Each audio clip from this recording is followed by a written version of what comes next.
Hey guys, welcome to our channel. ఈరోజు ఇంకో మంచి కిచెన్ టిప్తో వచ్చాను.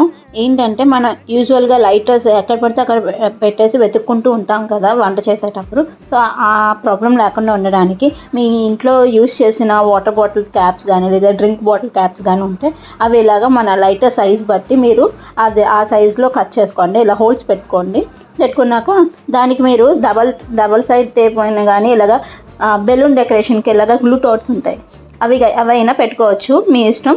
మీకు ఏది అవైలబుల్లో ఉంటే అది పెట్టుకోండి. అది పెట్టుకున్నాక చూడండి, వాల్కి స్టిక్ చేస్తాను. వాల్కి స్టిక్ చేశాక మీరు ఎంత పుల్ చేసినా కూడా అది బయటకే రాదు. అసలు చాలా స్ట్రాంగ్గా స్టిక్ అవుతుంది. డబుల్ టైప్ అయినా గ్లూ టాట్స్ అయినా ఏది అవైలబుల్ ఉంటే అది చేసుకోండి. అండ్ ఇప్పుడు మీరు లైటర్ని అక్కడ పెట్టుకోండి. అది చూడడానికి అందంగా ఉంటుంది. మనకి ఎప్పుడు ప్రతిసారి వెతుక్కోవాల్సిన అవసరమే లేకుండా ఉంటుంది. మీకు కానీ టిప్ కానీ నచ్చితే లైక్ చేయండి, షేర్ చేయండి, సబ్స్క్రైబ్ చేయండి. Bye guys.